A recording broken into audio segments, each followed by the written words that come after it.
오늘 하나님께서 우리에게 주시는 귀한 말씀은 구약성경 신명기서 16장 18절의 한 절의 말씀입니다. 9월의 첫째 주 성찬주일 우리에게 주시는 하나님의 말씀은 신명기서 16장 18절 한 절의 말씀입니다. 우리 하나님을 사랑하는 마음으로 다 같이 온 마음 다하여 함께 읽겠습니다. 내 하나님 야훼께서 내게 주시는 각 성에서 내 지파를 따라 재판장들과 지도자들을 둘 것이요 그들은 공의로 백성을 재판할 것이니라. 아멘.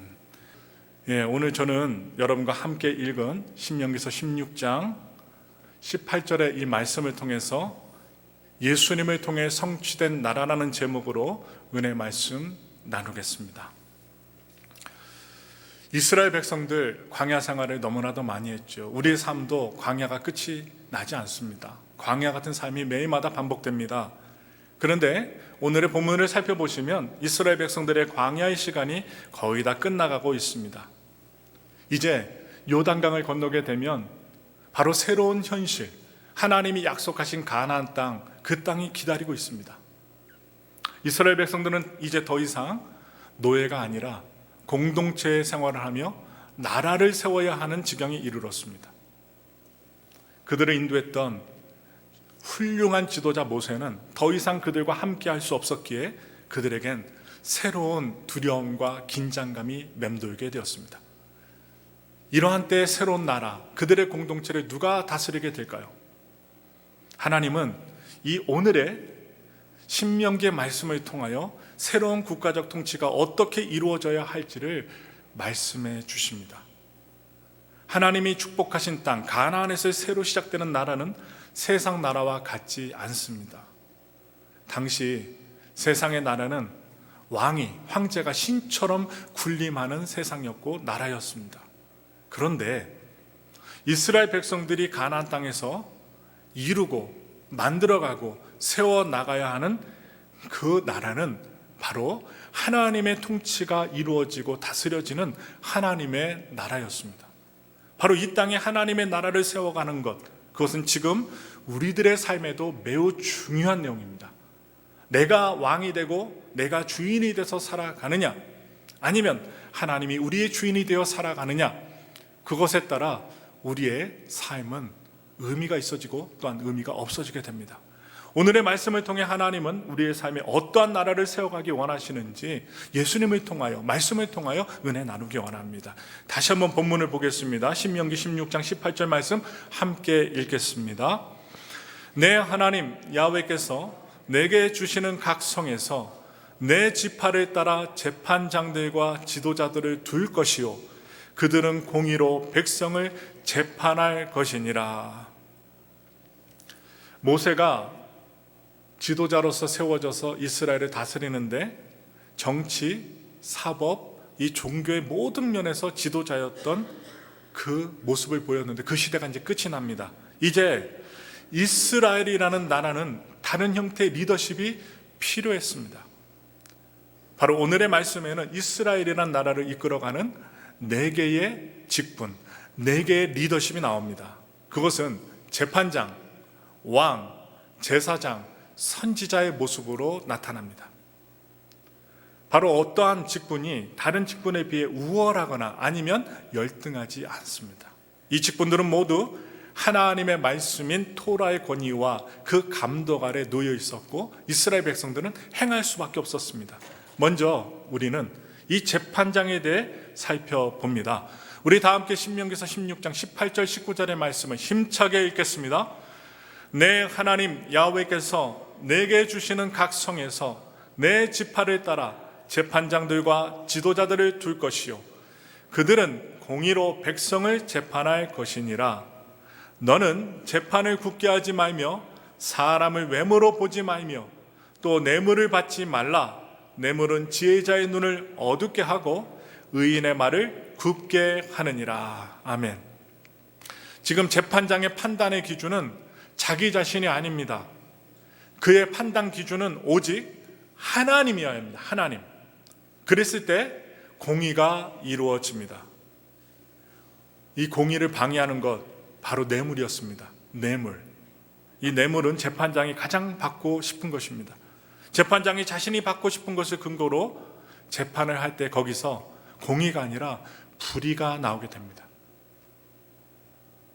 옳은 판결을 하지 못하고 사심 있는 판결을 하게 됩니다. 따라서 재판을 받으려는 의지를 초월하여 오직 공의만 따르기로 결심한 자가 바로 되어야 하는데, 재판장이 그런 마음을 가져야 됩니다. 바로 우리의 삶에 하나님의 나라가 이루어지기 위해서는 과연 어떤 재판, 바로 어떤 재판장이 필요할까요? 디모데후서 4장 1절을 우리 다 같이 살펴보겠습니다. 하나님 앞과 살아있는 자와 죽은 자를 심판하실 그리스도 예수 앞에서 그가 나타나실 것과 그의 나라를 두고 엄히 명하노니. 지금 바울의 디모데후서의 말씀을 통하여 삶의 기준, 우리의 삶의 기준에 누가 들어오셔야 돼요? 그리스도, 예수 그리스도가 오셔야 됩니다. 바로 우리의 삶의 기준은 예수 그리스도의 나라고 장차 모든 것을 심판하실 예수 그리스도라는 것입니다. 사실 우리가 지금 살고 있는 나라는 이스라엘이 아닙니다. 미국입니다. 그런데 이 미국도 그리스도의 나라입니다. 또한 하나님의 나라입니다. 이 나라는 그분의 목적을 향해 가고 있습니다. 따라서 내 삶의 판단 기준은 내 삶이 되어서는 안 됩니다. 오직 예수님이 내 판단의 주인이 되셔야 합니다. 내가 받고 싶은 대로 판단할 때 거기서 불의가 나오고 불화가 나옵니다. 교회도 마찬가지입니다. 우리의 주장, 내 판단으로만 살피고 살아갈 때 불의와 불화가 나오는 것입니다. 야고보는 이렇게 얘기합니다. 야고보서 4장 11절부터 12절의 말씀 우리 힘차게 읽겠습니다. 형제들아, 서로 비방하지 말라. 형제를 비방하는 자나 형제를 판단하는 자는 곧 율법을 비방하고 율법을 판단하는 것이라. 내가 만일 율법을 판단하면 율법의 준행자가 아니요 재판관이로다. 입법자와 재판관은 오직 한 분이시니 능히 구원하기도 하시며 멸하기도 하시느니라. 너는 누구이기에 이웃을 판단하느냐. 이 말씀 보면 우리는 찔림을 당합니다. 우리는 너무도 자주 재판관이 되어서 살아갑니다. 판단한다는 것이죠. 내가 나의 삶의 기준이 되고 내가 받고 싶은 것이 나의 판단의 기준이 될 때 거기서 불의와 불화가 나옵니다. 부부도 마찬가지입니다. 형제들도 마찬가지입니다. 자기 주장만 내세우면 싸움만 일어날 뿐입니다. 다른 사람을 쉽게 판단하여 비방하게 되는 것입니다. 바로 우리 삶에 그리스도께서 재판장이 되실 때 거기서 공의가 나오고 하나님의 나라가 진행된다는 말입니다. 그러므로 우리는 우리 구주 예수님을 우리의 오직 재판관으로 모시고 살고 겸손히 신앙생활하며 살아가야 될 것입니다. 다음의 직분을 말씀드립니다. 왕입니다. 왕. 이스라엘 왕에게는 금지사항이 많았습니다. 세상 나라의 왕들과 다릅니다. 대표적인 것을 말씀을 드리면 한 4가지를 말씀드릴 수 있는데, 이 이스라엘 백성, 이 백성을 다스리는 이스라엘 왕은 병마를 많이 두지 말라고 합니다. 또한 아내를 많이 두지 말라고 하셨습니다. 한 여자로만 족하라는 거예요. 또한 은과 금을 많이 쌓아두지 말라는 것입니다. 대표적으로 하나님이 율법을 통하여 이렇게 말씀하셨어요. 이스라엘 왕은 당시 세상 왕들이 추구하는 것을 추구해서는 아니 되었습니다. 그는 권력이 주는 유혹을 철저하게 제거해야만 했습니다. 그러므로 이스라엘 왕은 그가 가진 권력으로 백성들을 위해 군림하는 자가 아니라 오히려 겸손하게 섬겨야 하는 직분이었습니다. 우리가 어느 사람 좋아합니까? 겸손한 사람 좋아합니다. 많이 배웠어요? 잘난 체 하는 사람 별로 좋아하지 않습니다. 많이 배웠으나 못 배운 사람 앞에서 여러분 잘난 체 하지 않고 겸손한 사람을 좋아합니다. 하나님도 마찬가지입니다. 왕과 백성들에게 겸손함을 유지하라 명하셨습니다. 그러므로 이스라엘 왕은 겸손의 직임이었습니다. 우리 다 같이 신명기서 17장 18절부터 20절의 말씀 함께 읽겠습니다. 그가 왕위에 오르거든 이 율법서의 등사본을 레위 사람 제사장 앞에서 책에 기록하여 평생에 자기 옆에 두고 읽어 그의 하나님 야훼 경외하기를 배우며 이 율법의 모든 말과 이 규례를 지켜 행할 것이라. 그리하면 그의 마음이 그의 형제 위에 교만하지 아니하고 이 명령에서 떠나 좌로나 우로나 치우치지 아니하리니 이스라엘 중에서 그와 그의 자손이 왕위에 있는 날이 장구하리라. 아멘. 지금 말씀을 보시면 18절 말씀을 보시면 왕이 행동하는데 그의 직무 중에 가장 중요한 직무가 나옵니다. 성경을 읽는 것입니다. 하나님의 말씀을 읽는 것입니다. 그리하여 하나님 야훼 경외하기를, 야훼 하나님을 경외하기를 배우는 것입니다. 말씀을 읽지 않는데 어떻게 하나님의 길을 알 수 있고, 예배를 드리지 않는데, 기도를 하지 않는데 어떻게 하나님의 감동을 받고 성령의 능력으로 살아갈 수 있겠습니까? 여러분, 말씀의 기준이 모호해지면요, 술이든 담배든 모호해집니다. 직장 가서 함부로 술 마시고 담배 피고 합니다. 그런데요, 아무도 모를까요? 소문이 다 나요. 자기 얼굴에 먹칠하는 거예요. 목사가, 성도들이 하나님 앞에서 어떻게 해요? 거짓으로 행동하면 다 드러납니다. 창피한 일입니다. 우리가 말씀을 하면 행해야 됩니다. 그러지 않고 직분만 내세우게 되면 어떻게 될까요? 하나님께 혼쭐이 나는 거예요. 책임을 다하지 못하는 거예요. 그래서 왕도 마찬가지예요. 하나님을 경외한 것을 배울 때 그의 마음이 그의 형제 위에 교만하지 않게 되고, 그 결과 그의 왕위가 보장되는 것입니다. 이 점을 기억하지 못할 때 여러분, 이스라엘에서 비극적인 이야기들이 많이 일어납니다. 그러한 예를 한번 들어보면 르호보암 왕을 갖다가 예를 들 수 있습니다. 여러분, 그는요, 정치적 위기 상황에서, 아버지가 솔로몬입니다. 훌륭한 왕입니다. 그러한 상황에서 아버지보다 더, 다윗 할아버지보다도 더 많은 사람들을 이끌고 나라를 다스려만 하는데 나이 많은 신하들에게 조언을 구했습니다. 그때 신하들은 이렇게 이야기합니다. 열왕기상 12장 7절의 말씀 함께 읽겠습니다. 대답하여 이르되 왕이 만일 오늘 이 백성을 섬기는 자가 되어 그들을 섬기고 좋은 말로 대답하여 이르시면 그들이 영원히 왕의 종이 되리이다 하나. 선택은 잘했어요. 처음 번의 선택. 나이가 많은, 지혜가 있는 그 신하들에게 구한 것은 잘했습니다. 그 신하들이 왕의 권세를 더 높여줄 만한 조언을 합니다. 백성들을 섬기라고, 바로 섬기는 자가 되라고 조언합니다. 군림하지 말라고 하는 거예요. 그러면 모든 백성들이 왕의 종이 되겠다는 거예요. 맞는 말입니다. 그러나 르호보암 왕은 이를 무시합니다. 그 결과 이스라엘은요, 통일 왕국이었는데 남과 북으로 갈라지게 됩니다. 왕이 하나님의 뜻을 떠나 권력을 추구하며 군림하려 했을 때 비극을 맞이하게 된 것입니다. 예수님은 이 땅에 왕으로 오셨습니다. 군림하기 위해서가 아니라 섬기기 위해 오셨습니다. 자신의 야망을 펼치시기 위해서 오신 것이 아니라 오직 하늘 아버지의 뜻을 이루기 위하여 사명 갖고 오셨습니다. 바로 우리 삶에 예수님께서 왕이 되실 때 비로소 하나님의 나라가 진행되는 것입니다. 그래서 예수님은 우리에게 말씀하셨어요. 그 말씀 봅니다.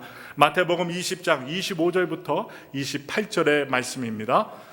예수께서 제자들을 불러다가 이르시되 이방인의 집권자들이 그들을 임의로 주관하고 그 고관들이 그들에게 권세를 부리는 줄을 너희가 알거니와 너희 중에는 그렇지 않아야 하나니 너희 중에 누구든지 크고자 하는 자는 너희를 섬기는 자가 되고 너희 중에 누구든지 으뜸이 되고자 하는 자는 너희의 종이 되어야 하리라.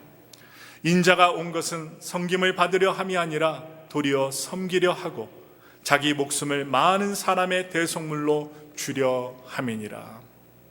하나님의 나라는 예수 그리스도께서 왕이 되어 다스리는 나라입니다. 예수님이 핵심이에요. 예수님이 다스려요.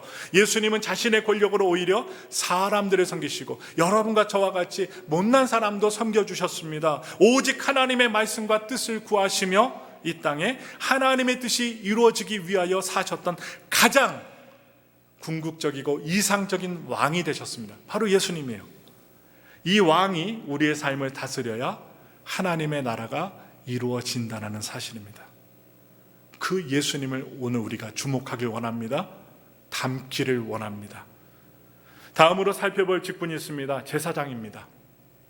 신명기 18장 1절부터 2절의 말씀입니다. 읽겠습니다. 레위 사람 제사장과 레위의 온 지파는 이스라엘 중에 분깃도 없고 기업도 없을지니 그들은 야훼 화제물과 그 기업을 먹을 것이라. 그들이 그들의 형제 중에서 기업을 가지지 않을 것은 야훼께서 그들의 기업이 되심이니 그들에게 말씀하신 같으니라. 제사장을 우리가 성경 말씀에서 보면 땅에 기업이 없는 자들입니다. 하나님이 제사장들에게 땅을 주시지 않았습니다. 하나님이 시키신 일이 있어요. 오직 하나님이 그들의 기업이 되시기 때문에 하나님만 바라보고 살라는 사람들이 제사장입니다. 그들의 임무가 있습니다. 그들의 임무는, 사명은 끊임없이 백성들의 삶에, 그들의 삶 속에 하나님의 존재와 함께 하심을 알려주는 것입니다. 하나님을 일깨워주는 것입니다. 하나님의 말씀과 율법대로 살라고 알려주는 사람들, 제사장들입니다. 그러므로 그들은요, 그들의 임무를 어디에서도 행했느냐? 전쟁터에서도 행했습니다. 신명기서 20장 1절부터 4절의 말씀 읽겠습니다. 내가 나가서 적군과 싸우려 할 때에 말과 병거와 백성이 너보다 많음을 볼지라도 그들을 두려워하지 말라. 애굽 땅에서 너를 인도하여 내신 내 하나님 야훼께서 너와 함께 하시느니라. 너희가 싸울 곳에 가까이 가면 제사장은 백성에게 나아가서 고하여 그들에게 말하여 이르기를 이스라엘아 들으라. 너희가 오늘 너희의 대적과 싸우려고 나왔으니 마음에 겁내지 말며 두려워하지 말며 떨지 말며 그들로 말미암아 놀라지 말라. 너희 하나님 야훼는 너희와 함께 행하시며 너희를 위하여 너희 적군과 싸우시고 구원하실 것이라 할 것이며. 여러분, 이 말씀들을 살펴보면 전쟁에 임할 때 이스라엘 백성들은 군사적인 준비, 무기 준비보다도 영적인 준비가 중요했고 필요했습니다. 그러므로 전쟁터에서 항상 제사장들이 이 전쟁터에 있는 군인들과 함께 했습니다. 탈무드에 의하면 히브리어로 메시아흐 하일하마라는 단어를 막 선포했어요. 그것이 무엇이냐? 전쟁을 위해 기름 부음 받은 자라는 뜻입니다. 전쟁을 위해서 기름 부음 받은 자, 바로 제사장들입니다. 바로 그들은 전쟁터에 나가서 하나님의 말씀으로 군대들, 군사들을 독려하고 용기를 북돋아주는 일을 했습니다. 무엇으로? 하나님의 말씀을 했습니다. 바로 이스라엘 군사들은 이 말씀을 들으며 제사장들의 말을 들으면서, 율법을 들으면서 하나님이 그들의 유일하신 하나님이심을 기억하며 용기를 불태웠습니다. 그리고 하나님의 영광을 위해 담대히 목숨 걸고 싸웠습니다. 이스라엘 백성들이 하나님의 약속을 통해 들어가게 된 가나안 땅은 그냥 소유할 수 있는 땅이 아닙니다. 거룩한 전쟁이라는 과정이 필요했고 그 과정을 통하여 그 땅을 차지하게 되었습니다. 하나님의 나라도 마찬가지입니다. 우리 역시 영적인 전쟁을 통해 하나님의 나라를 온전히 누리게 되는 것입니다. 바울은 성도님들이 경험하는 영적 전쟁을 이렇게 묘사하고 있습니다. 에베소서 6장 12절의 말씀 함께 읽겠습니다. 우리의 씨름은 혈과 육을 상대하는 것이 아니요 통치자들과 권세들과 이 어둠의 세상 주관자들과 하늘에 있는 악의 영들을 상대함이라. 우리가 일상, 삶을 살아가는데 힘든 이유가 있습니다. 어느 때는 좋은 일도 많은데 힘든 일들이 많아요. 돈도 벌어야 되고 관계도 좋게 쌓아야 되고 하기 싫은 일도 해야 되고 좋은 일도 해야 됩니다. 그 이유가 무엇이냐? 힘든 이유가 무엇이냐? 그것은 혈과 육의 배후에 사탄과 어둠의 세대, 어둠의 권세가 있기 때문입니다. 그들이, 사탄과 어둠의 권세가 믿는 자를 비롯해서 믿지 않는 자들까지 공격합니다. 그러한 세력이 믿는 우리를 삼키기 위해 우는 사자와 같이 활동하고 있기 때문에 우리는 때때로 힘이 듭니다. 대적 마귀와의 영적인 전쟁은 실제입니다. 여러분, 예배를 드리기 전에, 예배를 드린 후에, 은혜 충만히 받을 때, 좋은 일이 일어날 때 마귀는 우리를 건드립니다. 시험 들게 합니다. 감정을 동요 일으킵니다. 그래서 싸우게 만듭니다. 욕하게 만듭니다. 그리고 어떻게 해요? 하나님의 영광을 가리우게 만듭니다. 얼마나 박수칠까요? 하나님의 영광을 가리고 목회자가 성도들이 서로 싸우고 그리고 서로 막 얼굴 붉히고 하게 하면 마귀가 저 보이지 않는 곳에서 얼마나 박수를 치고 자신의 영광을 돌릴까요? 이 영적인 전쟁이라는 거예요. 살아 있습니다. 이 전쟁에서는 아무도 열애가 될 수 없습니다. 우리가 출애굽하여 가나안에 들어왔다면 우리는 반드시 영적인 전쟁을 수행해야만 하는 것입니다. 그래서 히브리서 4장 14절부터 16절의 말씀을 관심 있게 살펴보겠습니다. 우리 다 읽겠습니다. 그러므로 우리에게 큰 대제사장이 계사니 승천하신 이 곧 하나님의 아들 예수시라. 우리가 믿는 도리를 굳게 잡을지어다.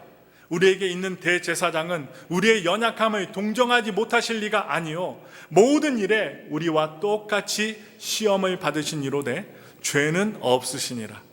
그러므로 우리는 긍휼하심을 받고 때를 따라 돕는 은혜를 얻기 위하여 은혜의 보좌 앞에 담대히 나아갈 것이니라. 바로 우리가 상대하고 있는 통치자들과 권세들, 이 어둠의 세상 주관자들이, 하늘에 있는 악의 영들은 분명히 우리보다 강합니다. 인간보다 강합니다. 이 어둠의 세상 주관자들, 바로 하늘에 있는 악의 영들, 사람을 막 갖고 놀 때가 있습니다. 강하기 때문입니다. 그런데 예수님이 우리의 대제사장이 되실 때 바로 하나님은 우리와 함께 행하시며 우리를 위하여 싸우실 것입니다. 우리가 이 전쟁에서 승리할 때 우리는 가나안 땅에서도 하나님의 나라의 은혜의 영광을 온전히 누릴 수 있게 되는 것입니다. 그러므로 우리가 예배드리며 기도하며 누구와 함께 거해야 됩니까? 예수님과 함께 해야 됩니다. 제사장 되신 예수님의 음성을 들어야만 합니다. 마지막으로 우리가 살펴볼 직분이 있습니다. 선지자입니다. 선지자. 신명기서 18장 우리 다 같이 18절 말씀 함께 보겠습니다. 내가 그들의 형제 중에서 너와 같은 선지자 하나를 그들을 위하여 일으키고 내 말을 그 입에 두리니 내가 그에게 명령하는 것을 그가 무리에게 다 말하리라.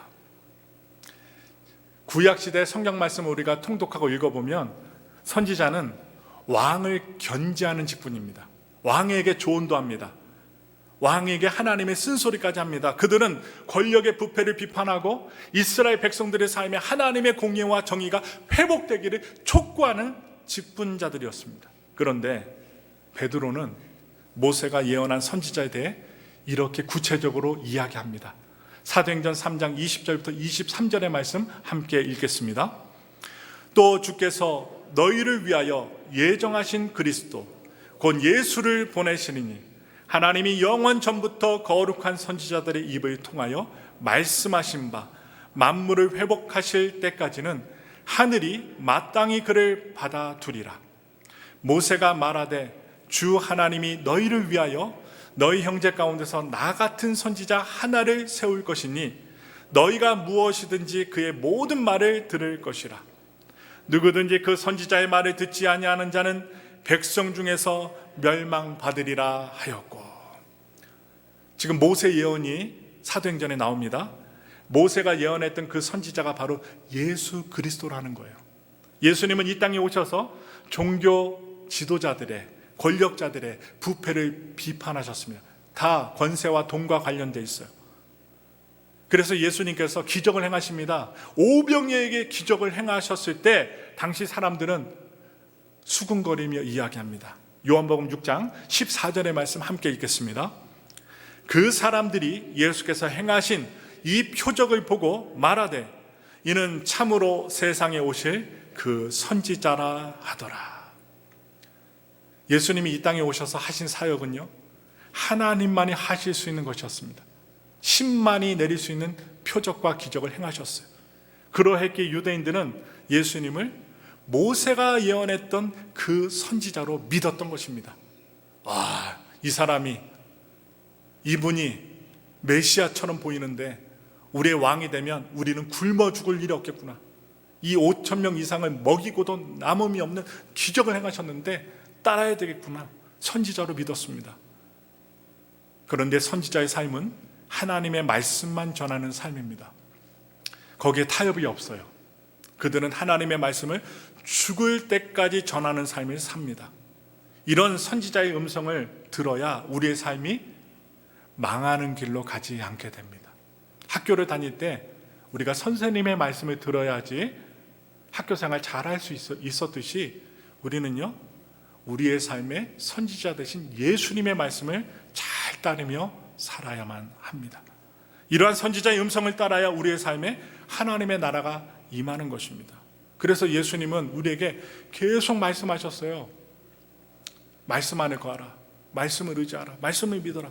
마태복음 4장 4절의 말씀입니다. 함께 선포합니다. 예수께서 대답하여 이르시되 기록되었으되 사람이 떡으로만 살 것이 아니요 하나님의 입으로부터 나오는 모든 말씀으로 살 것이니라 하였느니라 하시니. 아멘. 여러분, 하나님의 입으로부터 나오는 그 말씀으로 살라고 합니다. 우리가 말씀을 듣습니다. 말씀을 봅니다. 또한 우리가 생활할 때 성령의 음성을 듣습니다. 다른 소리 듣지 마시고 하나님께서 성령의 음성으로 우리에게 들려주실 때 그 음성을 듣고 따르십시오.